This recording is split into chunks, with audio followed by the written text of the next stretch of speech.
hell, Jason. I'm here to return the favor. I'm feeling strange, trapped in the grave. All alone, I'm riding my own skin. So seeing the same, a choking restraint. I'm very plainly telling my own name. Hell's rising. Hell's rising. The scars remain, a deeper to see. A blood field, blinded response. A bitter I cling to the ones that remain. Exile without reason. The drive to catch the feelings we feel this way. Someone is clear to blow. We're building the power, strengthening the arm, and building the wall. Welcome to your demonstration. People and things of there like something. Fall.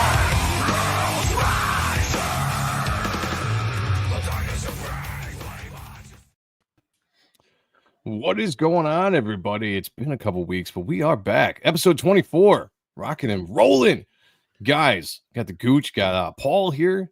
Merry Christmas to you guys. Early Merry Christmas Eve, I guess this is what it is. How you guys doing? It's Festivus. Festivus, okay. Yes, happy Festivus. Happy Festivus. Merry Yeah, Christmas. no. Merry Christmas. You guys ready? You guys all prepared for Christmas? Yeah. I'm hosting tomorrow for Christmas Eve, so that will be exciting. Nice. And then do it every year. So we got a lot of stuff prep cooking, and then as soon as we're done, I got to reorganize this whole basement. So Well, that sounds fun. Gooch, what about you, man? Yeah, pretty much. Yeah, we went out today and got a bunch of stuff. Yeah, so I'm pretty much set and ready to roll. Looking for it, looking to the meals, and then back to working out again. That's how I got to get back to. there we go. Been working out, huh? Yeah, got to be working out. Well, I not maybe not again, but start. Yeah, we got to get it rolling. I was Yeah. just gonna say I need Get to back to the old start. school. Yeah, Yeah, one of back these to the days. old school. That's what I need to do. Yeah. I keep talking about it every single year. I'm like, this is the year. Oh yeah, I Start, can't wait I'm for my start gym working to be out fucking again. packed next week. Packed for January 1st. Nice. Oh, I just got a text from my wife saying that my daughter is watching. So, hello, Emma. Good to see you. I know you got to go to bed soon, but Daddy loves you. And hey, it's Merry Christmas Eve, which I guess is the Festivus. That's the Gooch said. So, yeah, everybody say hello to my daughter Emma, who is watching. Hello. Hi, Emma. Happy Festivus. Have a great Christmas. All right, thank you.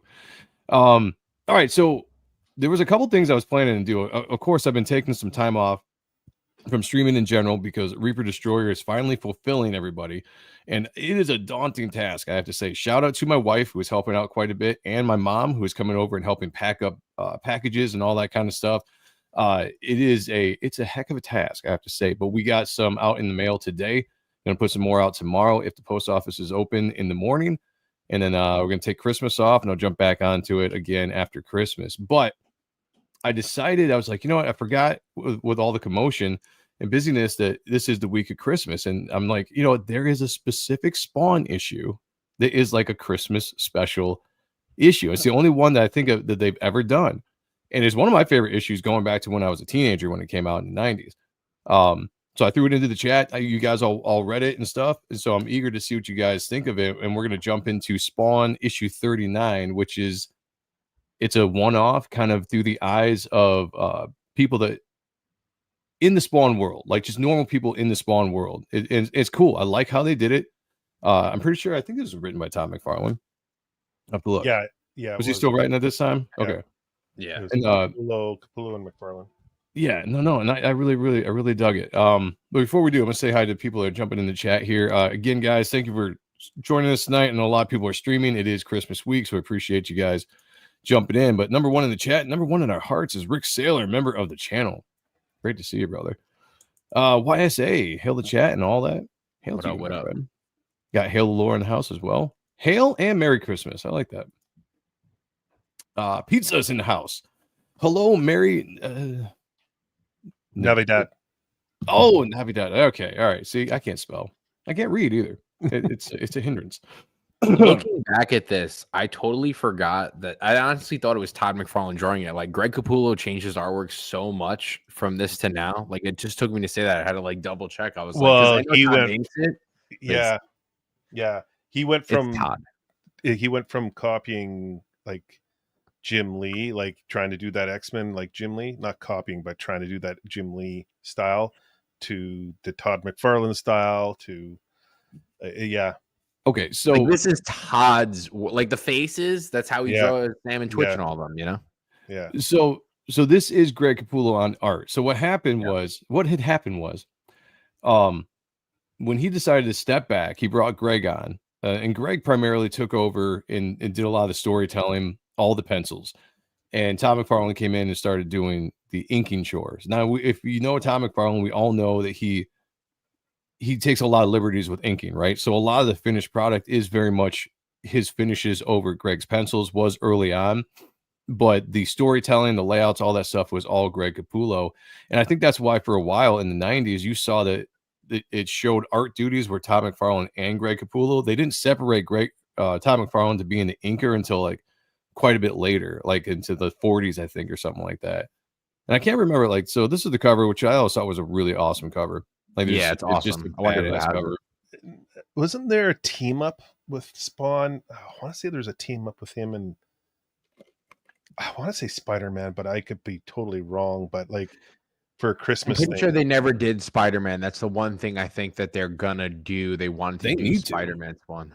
Yeah, they've never done it, but they definitely need to. I mean, there might have been like a pinup or something. Yeah, there was like a Two Christmas. characters. Yeah, it was a Christmas thing. I just, for whatever reason, it jogs. Like that was the big rumor that he was gonna come back to Marvel to do a Spider-Man book, but it would be him doing the art, of course, but with Spawn. Because it's true, it's like why go back and do their IP when you could do your IP Right. with And theirs? and blow he'll up never go more. back and do somebody else's IP without Spawn being involved. Yeah, But I do think he should, before it's all said and done, needs to return to do whether it's a one-off graphic novel, but just Spawn, Spider-Man crossover. I mean, it just makes too much sense. I think it would make a lot of money, to be honest with you. Okay, Well, never mind. So this is when Tom McFarlane was getting inks. To be fair, credits. the bar is very, very low over at Marvel right now. Oh, so, it's extremely low. No, I guarantee, I agree with you. Like, I don't even know what the numbers are pushing there, but I do know if you brought in Tom McFarlane, big name, returns to Marvel, crossover, brings Spawn and Spider-Man together, the two characters he's most known for in his history, and he does the drawing duties and the writing duties, whatever, just all McFarlane. I think that thing would make bank. I think people would absolutely love it. yeah, I think it'll happen. Especially like Marvel needs something to compete with Jim Lee doing a Hush story. So Well, yeah, and that's gonna be 2025 is gonna be interesting. There's a lot of things on the horizon. over there. It's like it's a good pickup. Yeah, Youngblood's coming back. Well, Hush. Capullo and Marvel right now, it's not selling.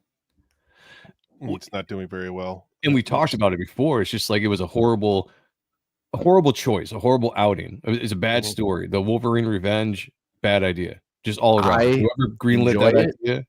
I know. I definitely think DC. I know you enjoy it. Yeah. So I don't want to take away anybody's joy if they enjoy the book. I personally do. You leave that to me. I will do that. No, DC's definitely pushing right now, and I feel like Marvel, the only thing they really have right now is that Ultimate line. But excluding that Ultimate line, it's like it's hard to pick up certain books, or if any. Yeah. No. So far they've wasted Greg Capullo over at Marvel, and hopefully that changes. Hopefully the next project is something a lot better. And then he's talking about retirement coming out. He's talking retirement, so I did see something about that. Yeah, so I know he's gonna get that Creech 3 out. He's been working on that for a while. That's definitely gonna drop, I'm assuming, in 2025. I gotta imagine he's gonna do something more at Marvel than just the Wolverine Revenge. It just doesn't. I honestly, my vibe is that I think he just wants to be done with his own thing. Like he's seeing everyone else starting to leave and do their own indie books, and he needs to, he needs to do his own away from the big companies, just do his own thing for a while. He's doing a lot of covers, and I think that's what Marvel's doing a lot of, is like they have these fantastic artists and they just make them do covers instead of full interiors. Yeah, and that's what pisses a lot of people off. It does, like, they don't like that. If you're not getting the same artwork you're getting on the cover inside. Yeah. No, I get it. I get it. Wiley J. Draws is in the next house. level Merry cover Christmas, Paul. caliber, you know. Merry Christmas to you. Michael Pritchard says Spawn goes to hell with Spider-Man to beat the crap out of Mephistopheles. I know what the name is, but I can't pronounce it for some reason. Mephistopheles. Yeah, thank you. To get back Mary Jane or Jane's love back, and Aunt May just finally died. That would be the story to go with. All right, Spawn 39, drawn by Greg Capullo, inked by Todd McFarlane himself, written by Todd McFarlane, colors by Steve Olaf. This was an absolute classic. This is my kind of favorite run. Like I've all said this before, 1 to 100, my favorite run of Spawn. Greg Capullo's work is my favorite work during this run, how he matured his art throughout the run. Obviously, Todd McFarlane is the GOAT. And it's this kind of storytelling. It's a little bit more cartoony. This was kind of a little bit more of the cartoony phase of Capullo and McFarlane kind of figuring themselves out. But I enjoyed the story, loved the art. What do you guys think of the book first off? Gooch, I'll start with you. A few things. Steve Olaf, shout out to him. His colors are banging. They just, everything's vibrant. Everything pops off the page. It's just so well done. I love the artwork for this. I mean, it's Capullo and McFarlane working together on this, so it's amazing. And I love this story. It's just a wholesome, modern, I guess you could say modern Christmas story that just kind of fits even today. So I really enjoy this, especially with the way the world is right now. People, doing what they can to make it survive. Single mom, like it's a really well done story. I enjoyed it. So I was happy to read it. It just gave me that warmth that I needed for Christmas. It's just a good yeah. It's funny because I always thought that from the time I read it as a kid, especially when you think of the Spawn world, like everything that Spawn had done early on. So early on in the run, right? We're only at issue 39, but all the stuff that they have done up to this point, the violence, like the subject matter. And then this comes out and it is very much just like, like a Christmas special, but it just happens to feature Spawn. But it's got like I said, a heartwarming story, a good message. I mean, Paul, what did you think? So this is my first time reading this. I never read this issue before. I thought it was pretty good. I was waiting for something horrible to happen, and it didn't happen. So I was waiting. I thought the kid, was gonna get killed because in the early things. Because I read the Spawn Origins again. I was getting those volumes of the first couple ones, and it was just so fucking dark. Like they're killing kids all the time, right? Stuff like that. They're saying they do the worst things to the kids too. And then I was just waiting for it, but it really was like it was definitely a good, well-planned one shot. And that's exactly what it was. It was a one shot, just kind of one-off random book. When this first came out, I don't even know if it was the holiday season, to be honest with you. But it just centers around this family. You got the kind of stereotypical bratty teenage girl and the Nadine. You got the young hopeful, blind to the world, just full of joy, full of imaginary and wonderment. And Greggy, I think his name is, and then the hardworking mom. And it just it expands the world of Spawn, where you look at the world of Spawn through the eyes of this kid, and I thought that's kind of a cool touch, that this is very much a Christmas story from the eyes of a child, and it's written through the kind of the mindset of a child throughout the entire thing. And when you get to Spawn later on, it's just kind of funny to see Spawn interact within this child's imagination and how it kind of turns out to be. Story-wise, very simple, right? The mom has to go out, she's underappreciated, overworked, has to work for a bunch of I do have to say people. I don't remember in 95. I don't remember teens looking like this in 95, but I could be totally wrong. But I had a chuckle because I'm like, were we like that in 95? I don't remember. We might have been, man. I know. That's why I'm in 95, I still hadn't hit. So in 95, I was only 13. So I hadn't quite hit like the 16, style or something. But, the plaid definitely was definitely being that grunge. That was grunge. So yeah, that was the grunge central. Like that was all around. Like I was straight grunge when I was a teenager. Straight plaid, baggy pants. Like that was the that was the style back then. This kind of has, what is that character that oh crap. Sean would know if he was on this show. Shout out to Sean, by the way, visiting some family for the weekend for Christmas. Nice. Very nice.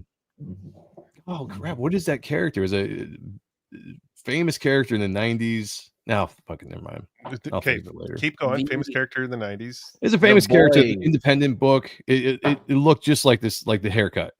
And I was gonna say, like, I wonder if Todd or Rob, geez, if Greg was kind of modeling it after this character. No, I don't know, whatever. Somebody in the chat, read my mind. Tell me what I'm trying to say here. That little kid, though, that's when I thought this was completely Todd's book, like the way that it's drawn. Like it looks exactly like how he drew those first like 10 issues. Yeah, you know, it's so as a kid, when I was reading these books, they did such a good job of kind of melding the styles together. Because, like I said, Todd was doing the finishing on this, so there was a lot of Todd line work, a little Todd, noodling, Todd's noodling, like Sean would say.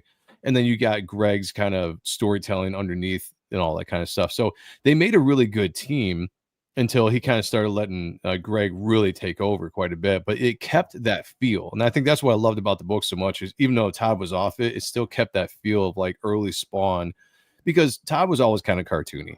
And Greg came on and he was cartoony. So it meshed very well with everything. So the mom goes and cleans Golden. They got the mom in the trenches, dude. Yeah, just arms, elbows deep in the golden toilet. The rich people that don't care about the poor people. I mean, but like, tell me, it doesn't hit like right now. Oh, it does. The way our environment is. Like, you've got the elitists, like they're just preaching down to us.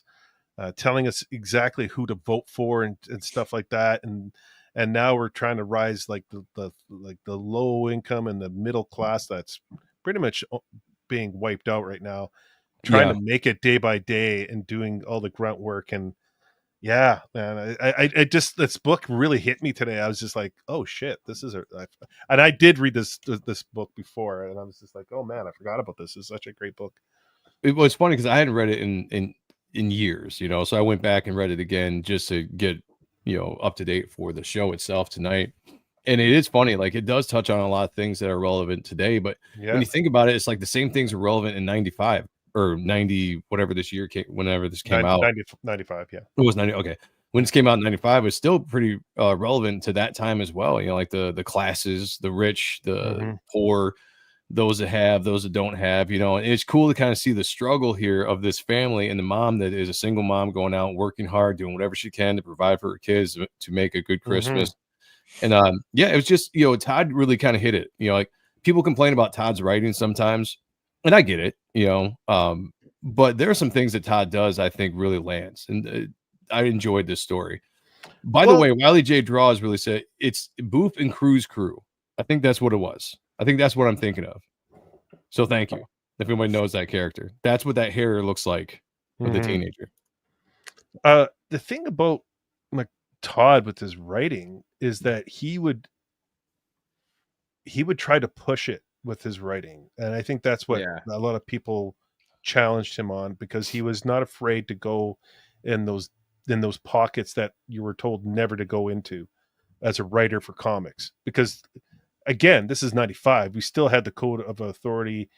I think it just finished like a few years before that. Like they kind of got rid of that. Like they had that brought in, I think, I want to say in the 60s, they brought that code in for comics.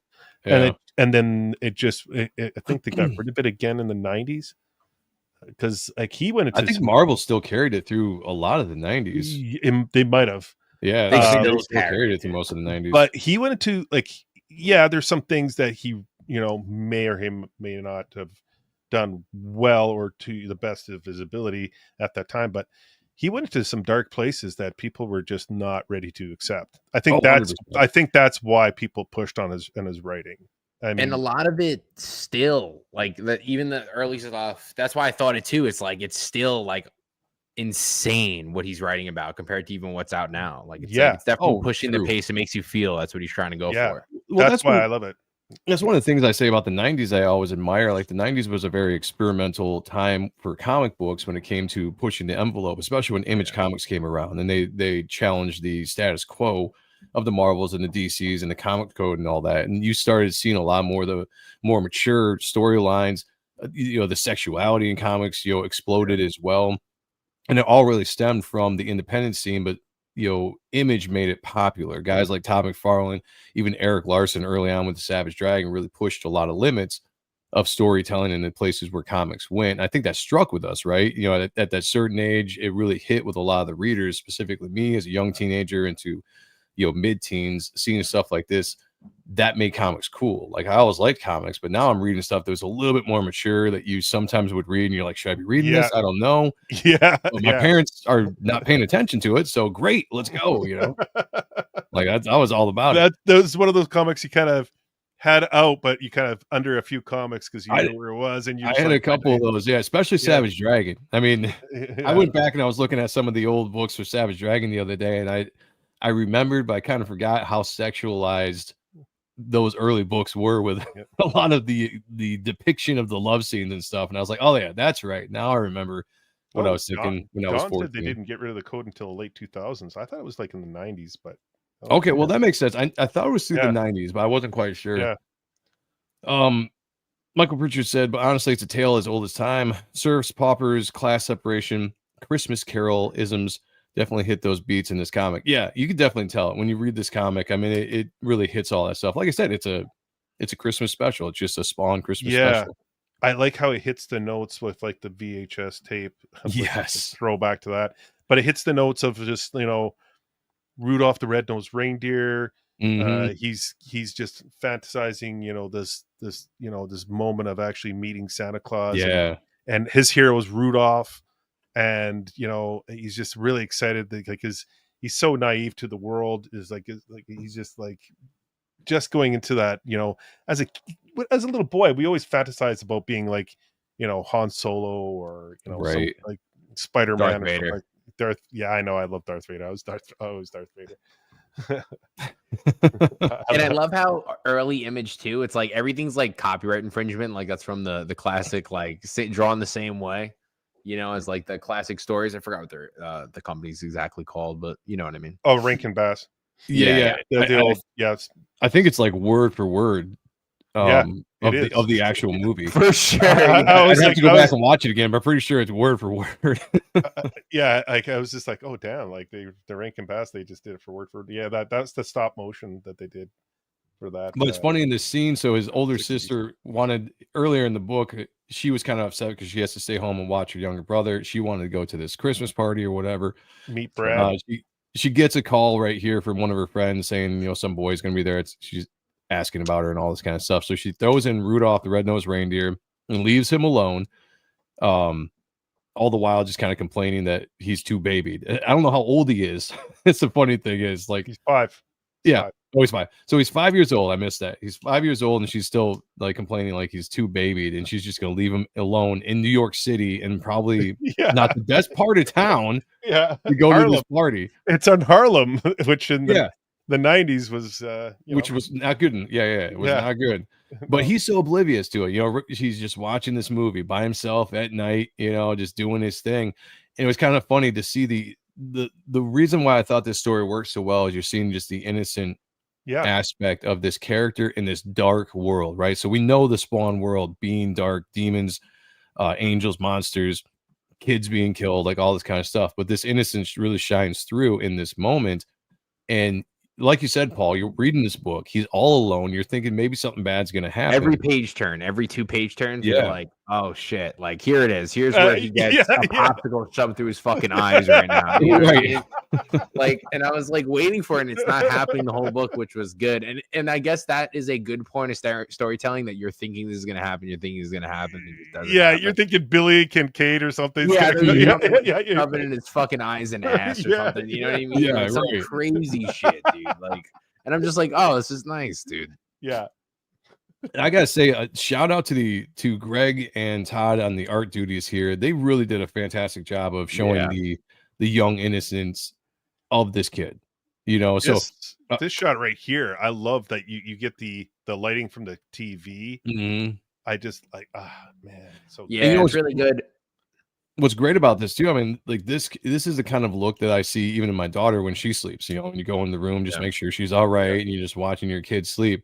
that's the kind of shot that it reminds me of. So like reading this again even kind of got me in the feels of that way of just being like a dad now after all these years, seeing this kid kind of go through this, innocent fantasy that he does. I love this shot right here, just starting real close in with the nose, especially with the whole Rudolph thing that we just got through, and kind of pulling out slowly to this snowman. I don't even know what that is. Frosty the Snowman. Frosty Snowman. Yeah. Well, yeah, just so it goes. Is it an alarm or something? I thought it was a demon. That's what I'm saying too. I thought this was a demon about to come out of the nose. Like I keep waiting for it to happen. That's what I thought was gonna happen. I'm just like, nah, it's probably one of those toys that just like would, like shakes back and forth. Okay. Yeah. Jamie's in the house. Hey, girl, good to see you. Hope all is well. Also, I saw Don. We talked about it, but I did not give him the shout out for the member. So, member of the channel, that Don is in the house. Great to see you. What up? And now here's where it picks up. Yeah. This is where we go into you kind of get sucked into this world where you forget. Well, maybe you don't forget because you're reading a Spawn book, but they're trying to make you forget that you're in a Spawn world, right? Now, here we go. Nadine still isn't back. It's just a very bad job as a babysitter for the older sister to be gone. Mom's still at work. I'm assuming it's a third shift, so she's going to be gone late. This 5-year-old kid is in this apartment by himself, and he wakes up. No Nadine, but you know what? He's still just so full of wonder that this noise he hears outside, supposedly on the roof, he instantly thinks of Santa. And now we go into this fun fantasy aspect of him, trying to get ready for Santa and his elves and the reindeer and all this stuff, trying to get ready for Christmas. I thought this was really awesome to see the contrast between this kid bringing out the milk and the cookies and all excited, trying to get ready, and then showing the brutality, even though it's kind of aimed at what we see now, but the brutality of Spawn going after these robbers that we kind of see. And you don't really see Spawn to blast through the wall now to hit the kid like nothing. Yeah. Shout out every time. But seriously, shout out to Steve Olaf. Like, man, the guy doesn't get enough credit because he was amazing. It still is. He was a freaking genius working on Akira. Man, I love that movie. I didn't know he did Akira. Oh yeah. Oh no shit. He's the one. I did not know that. Yeah, I talked to him at the SpawnCon, and he was the first one to do digital coloring. So when the creator of Akira, I forget his name. Otomo. He came to California, and they developed the digital coloring, and they did it for that anime, Akira. No shit. And he took the digital coloring and brought it to the Spawn, and yeah, man, like he just digital was way better. Yeah, digital is like a lot better. In the 90s, Katsushiro Otomo, yeah. Yeah, right. Yeah. Thank you, Pizza. In the 90s, the colors really, especially with Image, because they leaned into that the revolutionary color, digital coloring of the age at that time. And Steve Olaf came around and he really pushed it to new levels. And then later on, guys like Furcow and Brian Hammerling and like all these names really kind of took it to another level. Yeah. But Olaf's, doing the stuff on Spawn, he did some work on Pit. Those are the things I remember because those were the books I was really reading at the time. But yeah, I mean, his colors are great. Just something about the tones he uses, just the subtleness of the gray in the background instead of it works with the story, the shadows and everything, and the characters. It like works well with the mystery. It's really well. But this could also be like a Batman story. I'm not gonna lie. Like that's how great this story is. Like you could just, but well, I was gonna say that you don't really see Spawn being a vigilante a lot. No. Like this was kind of a break from the norm of him fighting like monsters and demons and angels or angel hunters and all this kind of stuff. Like he's just going out being a vigilante, taking out some criminals, some just low level, guys that just robbed a bank or whatever they did, And I do think we got one of the cooler poses of Spawn in the 90s. Like this is one of my favorite splashes when I was a kid. Like this had like a kind of Spider-Man, Batman kind of just aesthetic to it. I still love this to this day. What a great splash to bring the character into the Spawn book. It's everything. And again, the colors just like that. Those reds just are, oh man, they really just bang. Man. Yeah. I missed the spike boot too, though. Like seeing that. Oh, I like, love the spike like boot, the Yeah. attire. Oh yeah. I think Brett's bringing that back. Unless he's an angel. Well, we'll find out what happens in 360 coming out next month. In a As couple we know, weeks. covers mean absolutely nothing. So I'm just thinking the opposite. That's true. Although when Brett actually draws the cover, it might have something to, like the covers we get for Spawn right now are just random stuff. I don't really understand it. It's one of my few criticisms I have of the book. But when Brett does it, I think, specifically we're getting a shot at what he's going to look like now fully powered, and so I think he's going to bring back some aesthetics of this, also give some of his own little, tweaks to the costume. But no, this was my favorite look of Spawn. This has always been like the black and white costume. The red is gone. You got the big ass boot there. I don't know I still have no idea what it's for. Makes no sense to me, but it looks cool. That's all that matters, Dawn, does anyone know who started doing digital colors first? It was Steve Olaf. Yeah. Yeah, it was his color house, and that branched off. I know that inspired Extreme Studios started doing it. I can't remember who they were working with over there, but they started doing it as well. Then Wildstorm, started adapting. So like all of the image houses had their own kind of color houses as well with different people. So you had Olaf with Ollie Optics, I think it was, or Early Optics, whatever it was called. That was his company leading the way. And then guys from that company would go to like Extreme, and then they would start their own, color house, having learned under Olaf and so on and so forth, and just kind of grew from there. But yeah, it really did start with Steve Olaf. If you haven't, and I'm just throwing this out there, I apologize for, throwing in a wrench here, or a tangent. No, go for it. If you haven't watched Akira, go watch Akira, because to this day it's still an animation like must watch. Like it's just so beautifully done. Like it's amazing. The colors, the frame rates, everything about it is amazing. And he worked with Katsuhiro Tomo on that, and they were together for 2 weeks going over everything. And yeah, man, like I sat and talked to him for like 40 minutes about that in Denver, and it was awesome. An awesome experience. So I need to actually go rewatch that, because I did not know that he had anything to do with that. I haven't seen Akira since I was a teenager. Oh yeah, dude, you'll be like, oh, so I gotta check that out again. Yeah, you'll be amazed at that. By the way, shout out to the 420 that's in the house. What was that? Is it up to par with Creature Commandos? Oh geez. Oh, what? I haven't even watched that. I refused. I refuse. Yeah, you just Don't tell me about it. Don't Is it on I refuse to any watch streaming platforms, that show you said? Pardon me? The show that we were just discussing, is that on any streaming platforms? It's like on Amazon YouTube. It's on YouTube. Yeah. Copy. Black Spiders is in the house. What up, my dudes? What up to you? Merry Christmas. Merry Christmas. Thank you for joining us. We are looking at Spawn 39, the Christmas issue, the only Christmas issue that I think they made. And it's such a fun story. So we get into now where Greggy is all excited. He thinks Santa Claus and his reindeer are on the roof ready to deliver presents. So he's going to get out the milk and the cookies, and he's running around. And we get this fun sequence of beat by beat, panel by panel, switching from Greggy to just the chaos that's going on actually up top, where Spawn is just obliterating these criminals. But it's just fun. It is really fun just to see the fun, joyful, innocent aspect of Greggy, and then go right to like this dude's bloody, busted up nose on the next panel, and then back to Greggy again as he's getting ready for Santa Claus to be there. So this was fun. Boost your brand. I don't remember that in the book, but anyway. Yeah. Yeah. So because I've been so busy with the fulfillment, I was just like, I'm just gonna look at this one online. I don't have time to make a video. It's not a bad idea to do this when we want to look back at like the older issues.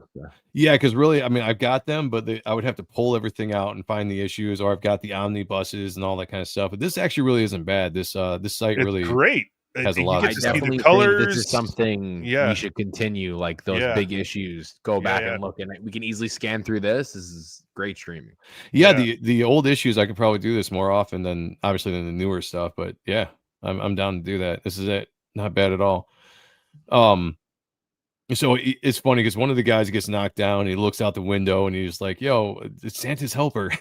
Yeah, the kid has no idea the potential close danger he's in, which is why it's funny. It works, And Spawn all the time has this thing completely under control. I love this panel That where the cave. dude's getting pulled right back up. You got the fear in his Yeah. face. Look at the texture of the bricks and everything. Oh man, love it. Yeah, no, this was good stuff. Again, some of my favorite stuff.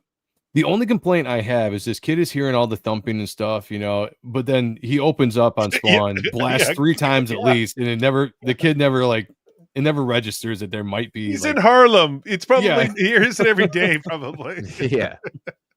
Well, it's funny, even at the beginning of the story, let me go all the way back up to the beginning here, because the first description of this book, the faint sounds of Christmas music, sirens, and odd gunshot mingle in the night air. So Yeah. yeah, Yeah. you know, like it's a good description where he's at, but It's a again, I just setup. thought that was kind of funny. You know, you're doing all Yeah. this thing, getting ready for Santa, but gunshots go ringing out, and it doesn't even phase the kid. He's just like, oh yeah, Yeah, but like at least it's mentioned already, so you're like it's normal. that's true. Yeah, That is true. that's good storytelling. So you can like, if he didn't say anything like that, you'd be like, But if you're really, really like reading and you're like, it's Harlem in 1995, there's gunshots, like that's when a lot of like, the crack and everything's being slung around and like it's so And then storytelling, keep an eye on this. So this dude drops a bundle of cash there as he's getting pulled back up to get more beatings from Spawn. And you just kind of you see the aftermath. Again, just fun art once you get back into the aesthetics that we are into a Spawn story. And here we are. Greggy is still just, he forgot the milk. So he's got to jump out of bed, go get the milk. And we're seeing Spawn kind of do something with these, whatever it is, these antennas, I would assume. The TV antennas on the buildings. yeah. And the kid, so this was my favorite part of the book. And I think this was the big hook, right? Like you're building everything up to this point. The kid's imagining Santa Claus, Spawn's doing all this cool stuff. He's got the milk and cookies out, and he just gazes out the window for a split second, and you see this beautiful double page spread. I mean, an absolute beautiful foreshortened double page spread. Greg Capullo, Tom McFarlane, and all their 90s goodness right here. And he looks out and he's just like, wow, because he's thinking he's seeing Santa Claus go out, fly off. And it's just take a second and take this all in, because it's just a beautiful spread. I even remember when I was a kid, I was just like, oh man, how do you draw something like this? Yeah, it's insane. But that's the colors. We don't see this anymore. Like we're seeing it now again, but like look how much everything's so vibrant. Everything just pops out at you. Like it's so I think beautiful. Yeah, it's a lot of detail. Yeah. I think a lot of because modern day colors is as beautiful as they can be, are sometimes too much, right? Yep. Like you look at some of the 90s stuff, and sometimes people disagree with me, but I'm glad that you guys agree with it. Sometimes I think the 90s stuff was a little bit more of the flat, right? It's just a little flat, highlights there. It's not too much. Everything is exposed. You can see things good. It's, not too over rendered when it comes to the colors. The line work pops out like it should. And I just feel like, maybe we've lost a little bit of that with some of the modern day colors. Just beautiful work. Yeah, especially for the tone of Spawn. Yeah. Yeah, a little bit more saturated, but the things that need to pop out, like you said, the red of his cape and, blood and like all this kind of stuff really kind of show up, even though it's slightly saturated, a little bit more flat in the colors. Bibbsy sees what he wants to see with this. Yes, and that's what is really cool about this. Through his eyes, he is seeing the version of Santa's sleigh and the reindeer as it's going out across the moon on the storm, or not stormy, but a snowy night. That's cool. Like shout out to Todd. Like it was a really fun story. It is a storm because she was late because. Oh, that's right, because of the storm. Yeah. Yep. Yeah, so you got the snowstorm, this kind of blizzard aspect going on. So you're just seeing this version of the sled going away. Yeah. Yeah. And I like how the chains make the what is it called? The reins. Yeah, the reins and all that kind of stuff. I like how again this is really good writing, because like they already set it up, like the mom saying, oh, he's checked the tree like over a dozen times to count the presents, and then he's got to go back and check the presents to see what Santa left them, and it's all the same number, and he's just like, oh, he forgot us. Like that's good writing right there. Like it's a nice setup, and it pays out at the end nicely. And it then, gets you in the feels, Yes. and the way it's drawn too, like big eyes, the start of the tear coming down, And you really kind of get the feeling like he's gone through all this excitement because he finally saw Santa Claus. He wanted to see Rudolph. There was heroes, all this kind of stuff. And he feels like legitimately that he was forgotten, that he forgot his family, you know. And in the moment of just desperation, he's like, maybe I can still catch him as he cracks the window to yell out. And, you know, I just love this, you know, Santa Claus, Rudolph, come back, please don't go. It's cool. Yeah, like it's fun. It gets you in the emotional feels that you don't really kind of feel in a Spawn comic a lot. And then no script. This is what's cool about this. You do the don't go, you forgot my mommy's present, and then just no script for the next few panels as he's just sitting there in despair and just sad. And he slowly realizes that money is sitting there, you know, and then he realizes that they weren't forgotten. You know, like it's good stuff. Good stuff. Yeah. Yeah. You know who does that without zero dialogue that captures the moment like brilliantly? Tell us. Tartakovsky, Gendy Tartakovsky. You watch his work, his animation, man, zero dialogue, but it hits you like emotionally. It's like that's how good he is with it. I'll have to check that out. I think it's always great when you can do that without the dialogue and just you go off of facial expressions or just the way that whether it's a movie, animation, or a comic, but just how Any the type of camera work is storytelling. right. Any Yeah. type of storytelling, like how you can feed off of everything. And this was really good. You know, again, good storytelling, but again, the art really captures it. You know, real close-ups on the eyes. You know, you're zooming in onto as he's starting to notice what he's looking at. You know, and then just the excitement of, you know, boom, look at this. It's kind of I not quite sure why they went so heavy blacks on his face. You know, it's just kind of like a Greg thing. Just to scare you. Yeah, right. Yeah, like this whole thing, you know, like I don't know, maybe we're just meant to kind of focus on his eyes or just focus on the money. I'm not sure, but yeah, you get this moment and he's so excited. You know, the first thing he thinks of is a present for his mom because he knows how hard his mom works, and he goes and he wraps it all up, puts it under the tree. You know, heartwarming stuff. I love he didn't want to get stuck like Winnie the Pooh. That's just yeah, because he was brilliant. he's like, maybe he left this because he was too fat to get through the window. He didn't want to Yeah. get stuck like Winnie the Pooh. Again, going through the eyes of like what a 5-year-old would think, you know, just, Mhm. Yeah. you know, just I thought it was very well done. Fear Lantern is in the house. He says, "Hail, bitches, I'm late." It's all right, man. You're here now. That's all that matters. Love the close-ups. Yeah, there's a lot of good close-ups focusing on the eyes, especially with this kid. You know, a very cutely drawn kid, the big Disney doe eyes, you know. He's just like, this is so cool. Like it just, and then Yeah. this was kind of a cool aspect, you know, like they showed that the mom did the right thing with sharing that wealth with the rest of her neighbors that are poor and doing every, you know, like a Christmas party for everybody so that everybody could enjoy it. And I thought it was kind of cool. The message here, you get to see some of the Spawn cast for the first time in the ornaments. I thought that was kind of cool. I didn't catch that the first time when I was younger reading it. You know, you see Terry Fitzgerald and Wanda and Cyan. You see Sam and Twitch. You see the bums, you know, from Brat City. And it's kind of cool. And this whole thing is about family, right? Todd ties it in very good with family. And it, again, even the message when you see Spawn here and you're reminded that Spawn on Christmas Day is stuck in this alley away from his family, but he made a difference unknowingly in the lives of a family that really needed it. And I thought that was kind of a cool wrap up to the story. It's very I want to say Miracle 34th Street with some Wonderful Life blends Mhm. storytelling. Got those vibes, yeah. Mm-hmm. Yes, and the washing machine cleans the dirty stripper funk off of it. And they What? really went into a lot of detail into the cape. That's really what I feel from this whole issue was just cape. And the cape comes out really well. And of course the foot, really iconic. Love the foot, man. Love that big ass boot. Again, no idea what it's for, but love it. Kicking. Yeah, kicking ass. That's what it's for. Yeah, and it's just a good moment to end off with him looking at a picture of, and he's covering up Terry's face, which I think is the funniest thing. You know, Yeah. covering up Terry. I don't want to see Terry. I'm just gonna look at my wife. Yeah, it was a good moment. Yeah, and I'm glad I read it today because it was like it just, you know, again brought that Christmas spirit back when we kind of need it. and I felt some joy in there. Yeah. It was nice. Sometimes we put on a Christmas movie at this time to get us out of that funk and just turn off our brain and just enjoy the Christmas time. But this did it for me today. I really enjoyed it. No, I'm glad. I was almost contemplating just taking this week off because it's Christmas week and I'm busy fulfilling Reaper Destroyer.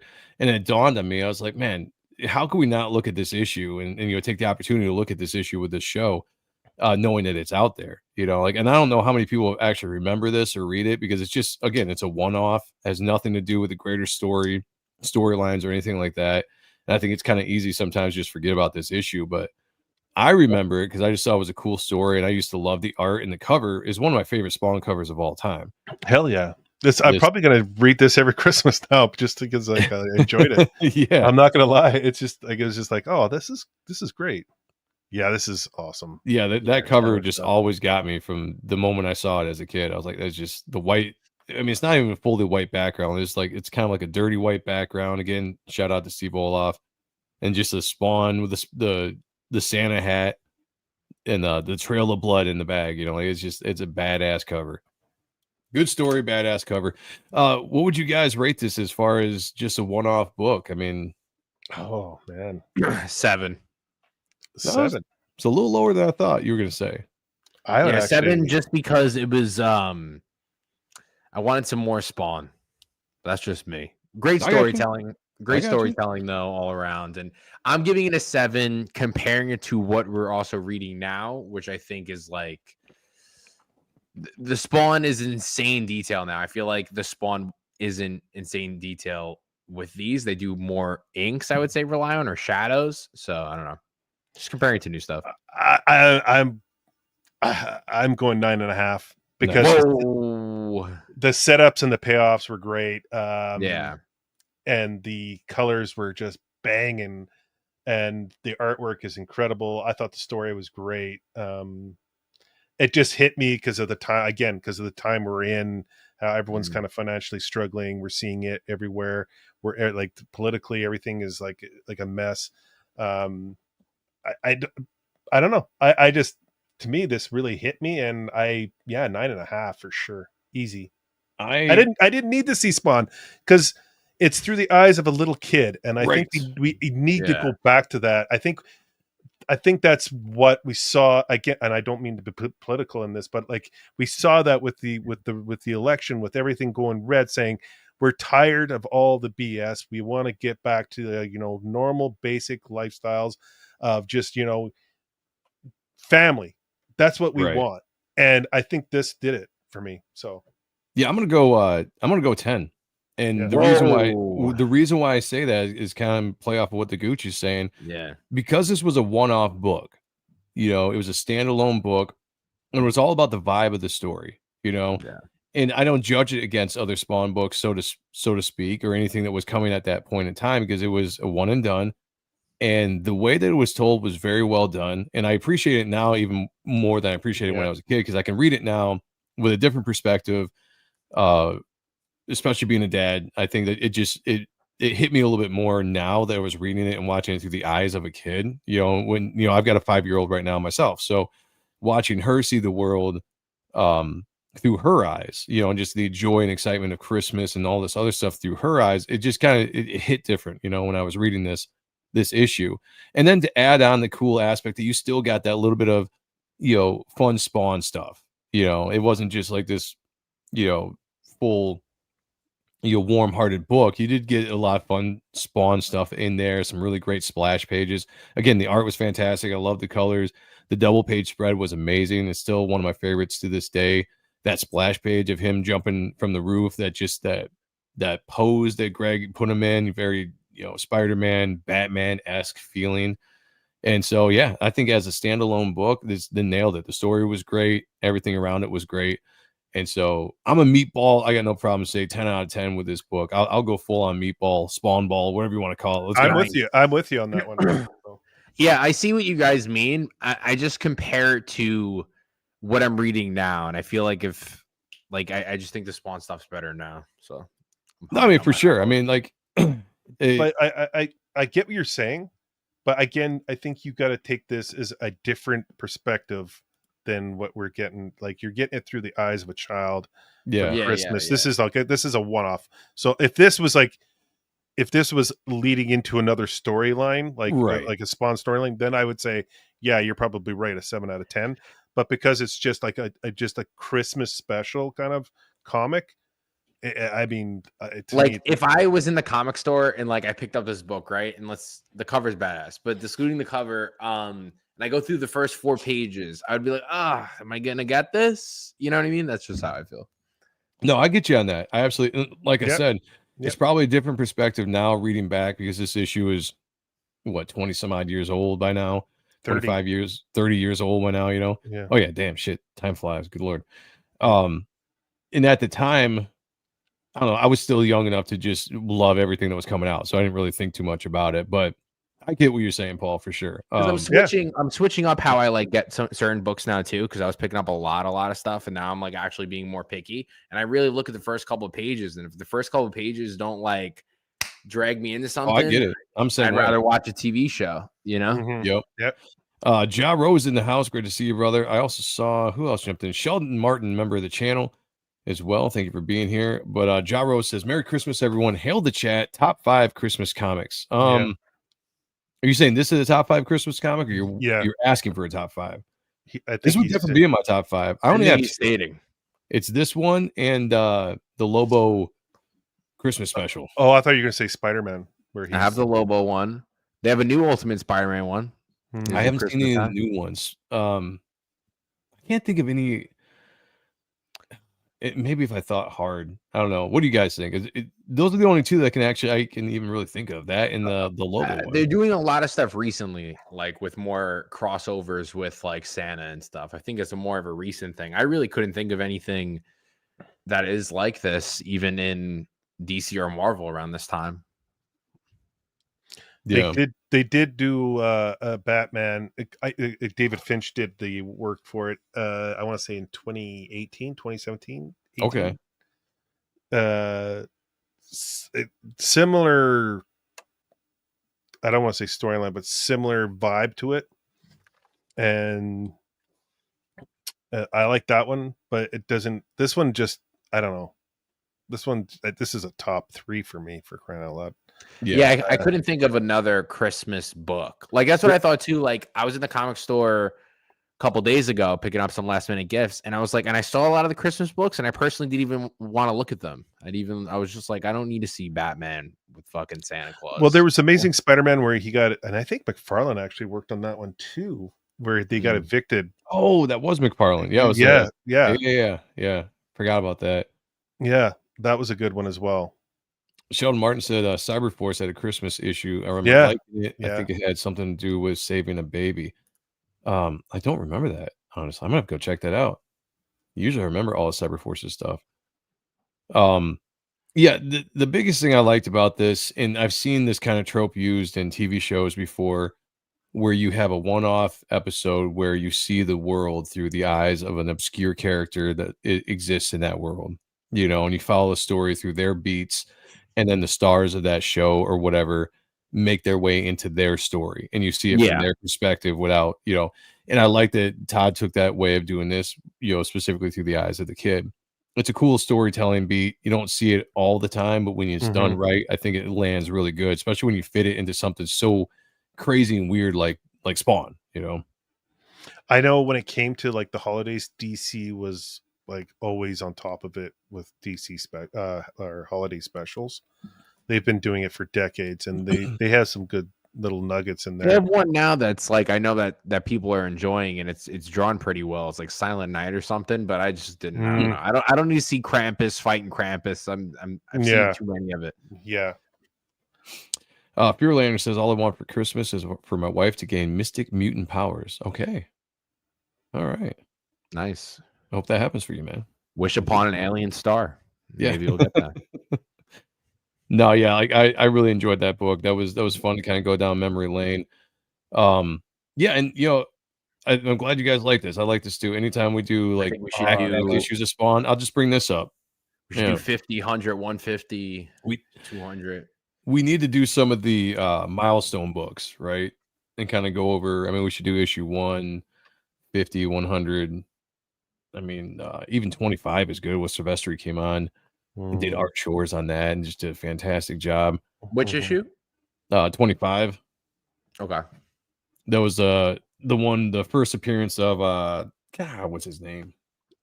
Because I did the first 3 volumes. Why are you doing this to to me? Like I'm just like I'm telling you, dude, it's a curse. I think I did the 4th. I need to try them out. I saw they just released they're doing the new hardcovers for the Origins now, which I might start getting. They're not that expensive. It's like $29, and I think it's like 20 issues or 30 issues.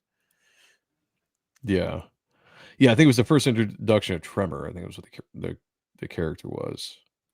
I could be wrong in that, but I'm pretty sure that's who it was. Mystique, apparently. I got you. Okay. But I'm excited for 360, really hyped. Didn't pick up the new King Spawn issue 40. But might. I picked up the new Gunslinger, the Deadly Tales, the 37 page. Did that come out? Jimmy? Yeah, Jimmy Palmolani. I missed it. I thought it was a little confusing. Okay. Just from face wise, because it was like kind of like a painted artwork. Like I was trying to follow the characters. It was definitely something I had to reread because like I didn't know who the characters were, and then when they were like jumping around to too many different plots, I kind of got confused. I was like, they all look like white guys, I'm a little bummed. I'm a little bummed because I was gonna put that on my pull list because I wanted to check it out, and I completely forgot. So I gotta hope my LCS has it. And I got my father the Todd McFarlane variant because I'm looking at the Gucci's face right now. What you got? What do you guys say? Did you read it? The mention of the artwork, and I was just like, no, please don't go. No, it's like the painted. Now Spawn looked cool, but like when you go, and I'm going to be the Debbie Downer. When you go 37 pages of Spawn and Spawn don't come to page 20, it's like, give me fucking Gunslinger Spawn, pew pew. But pew pew. Me personally, I was a little confused with the faces and the art. I was like, wait, who's the guy? And then like I kind of got confused because I was like, wait, isn't Spawn the Gunslinger Spawn the Spanish guy? Oh wait, no, he wasn't. Like I'm just like Gunslinger 40. You're saying because that's only at 38. No. King Spawn 40 just came out, but no, it's Gunslinger 40, the Deadly Tales or something. The Deadly Tales. Jimmy Palmiotti book that just $3.99, 37 pages. I enjoyed it. I'm definitely gonna pick up issue 2, just in a sense of like, but see that's one of the pages that was like pretty cool. But like I'm talking about in the beginning when they're just like with the cowboys and shit, and it's like just this stuff here.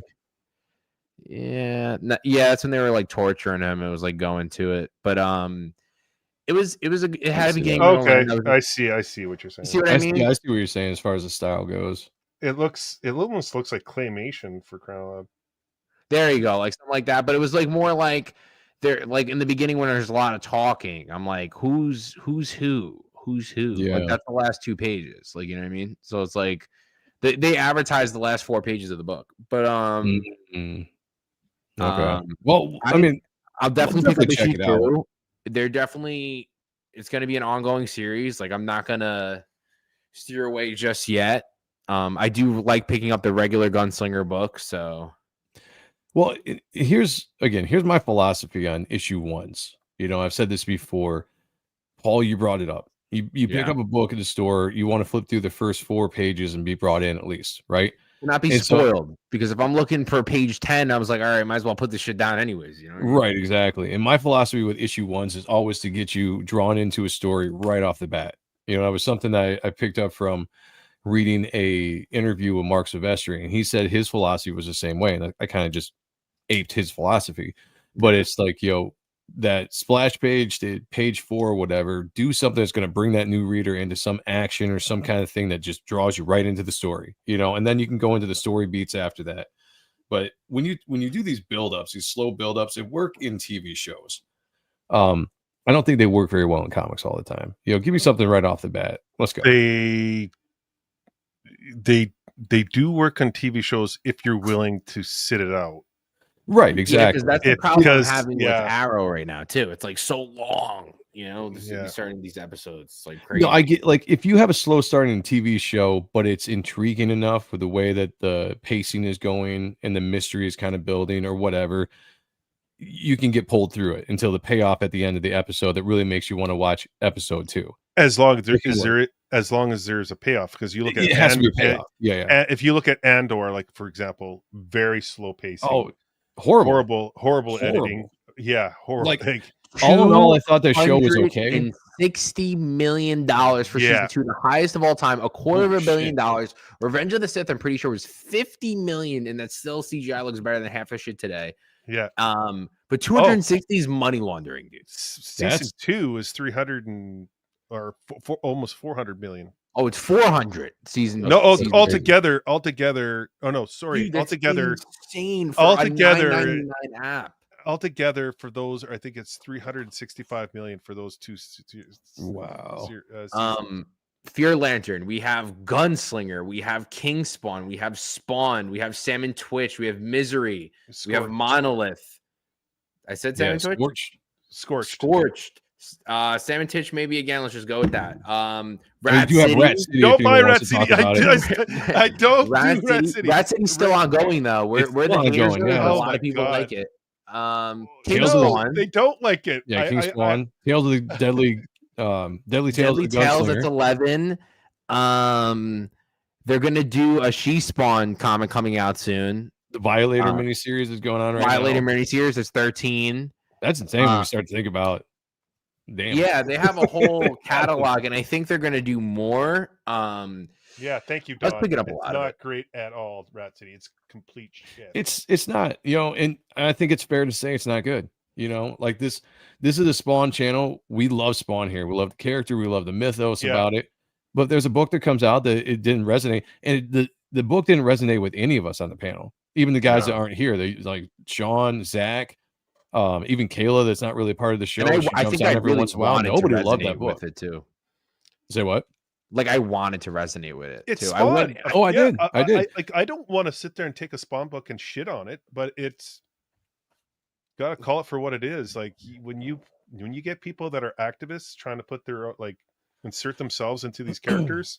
It had a good premise, right? Like when I was reading about the premise and I saw the art, the idea behind it was solid. Like it was a unique way, unique look at the character.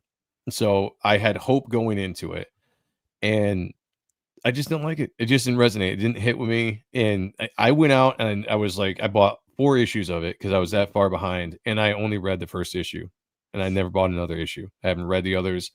It's just what it is. It's just not a good book in my opinion. I threw that book against the wall. I was like ready to burn it. I was like, that was one of the most negative shows we've ever had, because I thought somebody would at least like it. And then we all got on there and nobody liked it. And I was like, I always try to come with a little bit of a positive spin. And I had made myself up. I had a positive spin in my mind when we started that show to kind of go into and be like, this, I at least like this and blah, blah, blah. Nobody liked it. And eventually I was just like, what, screw it. Fine. Like it was not a good book. Let's just go with that. It was I apologize because it's your channel. I'm not apologizing because that was big. That was awful. Because I teed off. I teed off hard on that. Yeah, you did. The Deadly Tales, I think we should, just because it's a new book, and we'll definitely check that out. A lot of people liked it too. I just thought, the artwork, I guess, is the vibe. I would like to see what you guys think.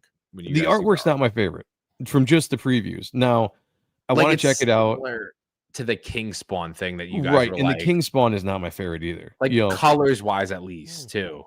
I try with this with this show specifically. I try to kind of separate what I normally like out of comics, because I'm more of a visual guy and I have a specific style that I like. Try to be read objective. Comics. You try to be objective. I try to be a little bit more objective with this show because I want to cover more of the story and not be like, because with me, if I don't like the art, it's hard for me to read the book. But because we're doing a show about Spawn, I'm just putting that aside. I'm like, we're going to read stuff. I'm going to check out things I might not normally buy so that we can talk about it, So really, Brett Booth, love the art. Some of the other stuff I've seen, I can kind of get into, but the majority of the art that's going on in the Tom McFarlane or Spawn universe is not my favorite. It really isn't. But I'm still here to kind of look over the stories and stuff, because this show is not about art. All my other shows are about art and stuff. Akba, all about art. This is the only show so far that we can actually talk about some stories. So, but talk about storytelling is fantastic, because like you really get into the whole gamut. You're not just looking at artwork. You're looking at Does the art work with the story? Does the story have a great setup? Does it have a great payoff? Is it paced well? Is the characters enough character development? Is there like there's 3 acts in there? Like it there's so much you get into when you get into the writing. Yes. The same thing with movies. Same thing. Does the animation or does the CG or does the acting work with the writing, the directing, the editing? Same thing with comics. I agree. Yep. Yep. No, 100%. I've actually enjoyed, because I've spent so much time with appreciating comic book art live and stuff, talking mostly about art and stuff. Go figure. Getting into this show and actually talking about story. We're specifically about Spawn here, but it has been nice to kind of dive into the story and break down story, because it's something I don't do very often. So this is kind of a nice break from the norm, and you get into a deeper discussion about a lot of things. Spawn 2099 would have been a slam dunk, and that's what Rat City should have been. The way that Rat City looked, you thought it was going to be kind of like that version of a 2099 series, and they missed it. That's all I Now, can say. I'm really excited for, I think it's Spawn 77. They're doing his first sketch of Spawn and kind of doing the closest thing they ever did to a superhero comic book. And he has like a pistol and shit. I think It's it called looks cool. Spawn 77. I think it's Spawn 77. Oh, Google Jay, you that didn't have image. to do that. What? You didn't have to do that, my friend. I didn't. What did I do? Oh, The Gooch sorry. gifted 5 memberships, everybody. And thank you, brother. Picked up by the Time Scales, Nail Bunny, I'm Earl supporting your 3, channel. I'm supporting Mark your channel. Penguin, and Michael Bancroft. Well, thank you, my friend. I hit appreciate you very Bancroft. much. Oh, there you go. Yeah. Well, of awesome. course. I got to support your channel. Dude, you're my brother. I'm going to support you. Well, I appreciate you very, very much. By the way, everybody go check out the Gooch's channel. Diabolical Souls is just exploding. If you guys haven't checked that out, links down below. Definitely do that. Follow his work over there. It's very entertaining stuff. Support him. Do it. Do it now. It's fun. Yeah. I'm going to get you on Late Night with Gooch and Gang. Yeah, I got hope- to. Everybody keeps inviting me on to do some weekend stuff, and I always got to clear it with the family, because one thing I try to do is I'm very heavy with my business, right? My comic stuff, my streaming during the week, and then weekends I try to keep off so I can have family time, spend time with my wife and all that kind of stuff. So it's hard for me to do a lot of weekend nights, but I do want to get on that show because it sounds like a fun show. Oh, it's a blast so I'm to working on it. One of these days. This guy was on there. He had a Yes. blast. I like to think he had a blast anyway. Yeah, I had a great time. Always. It's my dudes. The only Yeah. streaming I do with. Yeah. We'll Stream do with. that. We'll definitely do that, especially now that we're going to be closing up Reaper Destroyer probably in 4 weeks. I think probably 1 week. 1 week. You got this. January. 1 week. Yeah. Yeah, 1 week. We'll close it off in 1 week. Don't sleep for 4 days. Oh, geez. Okay, before we get out, what am I on here? Damn it! I was going to share something. And I closed out. Merry the screen. Christmas, Happy Hanukkah, Happy Kwanzaa. Kwanzaa. Feliz Navidad.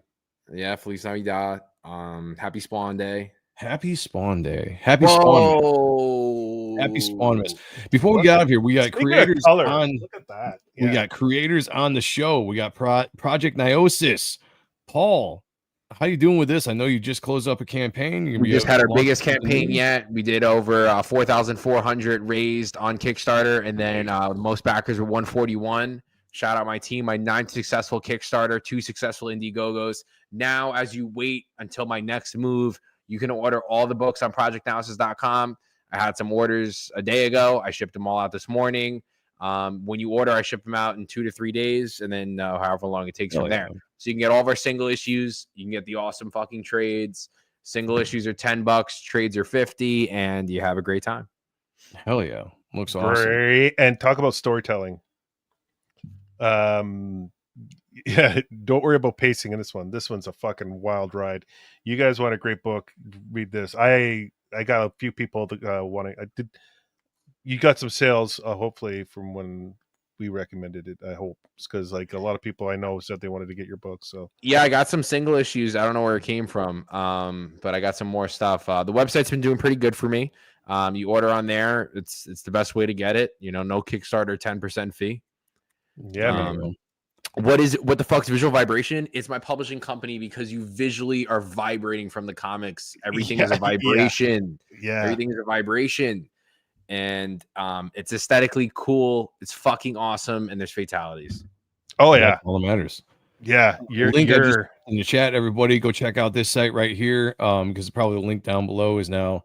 This I is a don't know, I can't caffeine remember if I boost. got This is a caffeine boost. That's this. Yeah. It's already yeah. hyping me. I'm already like waking Yeah. up, like thinking about it. I'm writing this fight scene right now because I rewrote some of the books because I deleted like 8 books and just rewrote 6 and made them 6. And it's just like I need that crazy fight scenes. Like I had the sword go through the guy's mouth and she blows the fucking head off from the sword. Dude, we're going crazy. We're going crazy. Hells yes. Oh shit, my Nolith fell off. Nolith. Oh shit, Nolith. my The D is silent. my Ganulith. Gnulith says, wouldn't it be cool? Tom McFarlane's mindset when he draws random stuff like Spawn with a Santa hat and a bag with blood coming out of it. That's what I love about it. Let's go. Yeah. That's what I love. Yeah, so everybody check this out. Links down below. If you guys are unfamiliar, I am the writer, creator, artist of a book called Reaper Destroyer that is in fulfillment right now. You can still go and back this. You probably will back it until late January. We are at 1,258 backers. This is going out good. I just dropped off my first batch of books in the mail today. I'll be doing a small batch tomorrow, getting just some stuff out before Christmas. Going to take some time off for Christmas and get back at it. It's a daunting task to fulfill this big of a campaign, I have to say. I was telling Paul before we went live, my daughter's playroom is completely packed with books and extras and shipping stuff. I told her, I was like, darling, I was like, I gotta rent your room for like, the next couple months, so you're not gonna be able to be in there. Merry Christmas. She wasn't too excited about it, but it is what it is. But we're getting books out, so I'm extremely excited about that. If you like Spawn the Darkness, anything we talk about in this channel in general, you're gonna love this book. It's hells yes. It's got some amazing talent, including Dale Keown, covered by Dale Keown, some inks by some top cow image legendary inkers, Matt Bat Banning and Joe Weems. And this book is about a man who's imprisoned in a supernatural suit of armor, inhabited by the ancient spirit of death. So much more to this. I can't wait for this story to actually get out and people to read it, so we can actually dive into and talk about it, into where we are going, where I'm taking it with issue 2. If you're jumping in now, it's a great time because you're going to get your book a lot sooner than anybody that backed us when it first came out. And shout out to everybody that did and the patience you all had with me with making this book and getting it out there. It took 2 years to do this, but I'm extremely excited and proud of what we made out of this book. And I think you guys are going to love it as well. So check it out. Links are down below. But we are currently fulfilling this book. So if you want it, you got probably about four more weeks to get it. And that's all I'll say about that. Links below, everybody. Reaper Destroyer. Check it out. Incredibly well written. Let me tell you, I was blown away by your writing, dude. Like, thank you, brother. Unbelievable. I might need to have you do a review. That's what I need to do. Have you do a review of it. Hype it up. And you make the caveat. You'll be like, Joe is my friend, but still, blah. I don't know this guy, but he writes incredible work. We became friends after. Top tier. Don't know who he is. Biggest don't know fan. him at all. I know Hail the Lore is going to do a review for me at some point as well, which I guess now that books are going out, I'd say give it another week or so, Hail. But if you want to, then you can release your review after that. I would say no spoiler. No spoiler review would be awesome. We appreciate you. And if anybody wants to do a review of the book, I'm more than glad to do it. Start getting it out there as we are getting books to backers. So, Tan Lines 2. Oh, Don. What are we talking about? Tan Lines? I don't know what we're talking about. Don't be a bum, back type 1. That is a great point. Sean is not here, but we will still shill his book for him. Sean has a book called Type 1 that is rocking and rolling. It is actually really, really close to getting to 10K on both the platforms. We are here on Indiegogo as well as over on Fund My Comic. This is Sean's book. 10 people got the cover of your face. Yeah, dude, just my face. George Clooney. Nice. Clooney. And this was the thing. So when he launched this campaign, I told him I was going to do a cover, and I was, but I was just like, I was knee deep in trying to finish up drawing Reaper Destroyer. I didn't have the time, so he's like, I'm just going to put it out there. And our good friend, our good buddy Mark Polton thought it'd be funny just to throw up my face as the cover. And I was just like, whatever. If people get it, great. When we get the artwork, we'll get it going. And yeah, 10 people got it just based on the face. So I'm taking that as a win. My actual cover though looks like this. Currently being colored by why did I blink in the name? Dementia is setting in. Dan Kemp. Thank you. Jeez. Yes. And it's looking phenomenal. So when Sean gets back, and probably it actually might be in the new year, because I don't even know if we're doing an Out and Stuff show next week. So maybe in the new year, we're going to debut the colors to this cover and then try to really generate some excitement and bring people into buying the actual cover. And we'll figure out something to do with the actual face shot. But this is Sean's book. Everybody go check it out if you haven't yet. Just great, 90s stuff. I'll let him do the pitch for you, because I'm not. Also, I like the color scheme. I heard that you might not have, you were unsure, but dude, it's popping. It's great. The cover? Yeah. You dig it? Yeah. Oh, absolutely. I think it looks great. It's just, you know how when you're drawing something in your mind, you're kind of seeing something. That's all it was. Like, I saw it a little different than the direction they went, which isn't bad. I think it's still great, but in my mind, I saw it a little bit. So it took me a second to be like, kind of adjust to their vision, because again, it's not my project. I was just drawing the cover. So I was like, whatever you want to do with it. I totally get it. I totally get it. It's just, because you drew it, you're like, okay, like this is how I'm imagining it finished, how it would look, in my head, and but not everybody's thinking of it like me, and I'm not giving directions, so. But it's gorgeous. It looks great. I think it's going to look good in print when it finally gets out. So I'm very excited about it. And it was inked by Marla Aquiza, who was a legendary Extreme Studio inker from the 90s. He worked Image, DC. He's been all around, inked a lot of the great artists. So it was an honor to work with him. I do believe, if everything works out well and correctly, that he will be the main inker on Reaper Destroyer issue 2 as well. So I'm looking forward to doing that book with him. Sheldon Martin said, "This is proof Joe should be a model." Thank you. People are starting to finally see what I've been telling everybody for years. So Sheldon. Yeah, what do you think?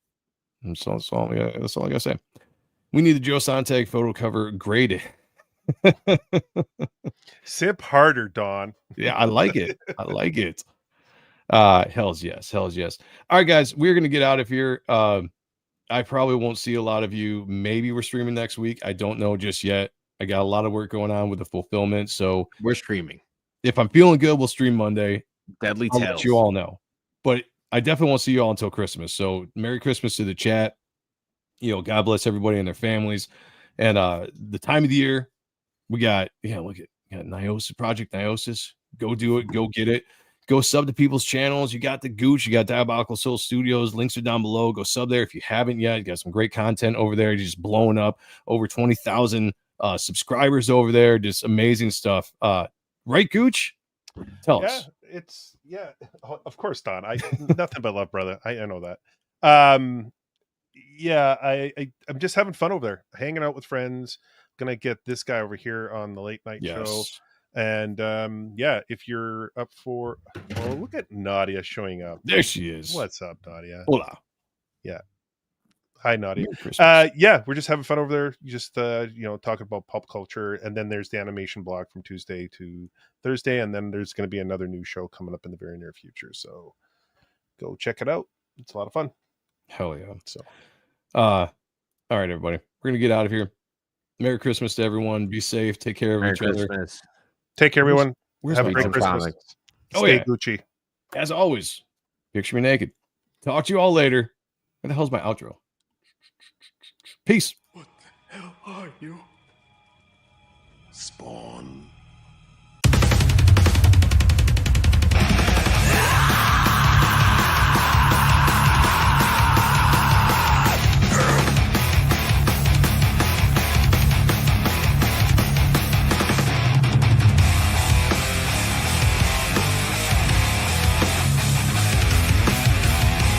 You sent me to hell, Jason.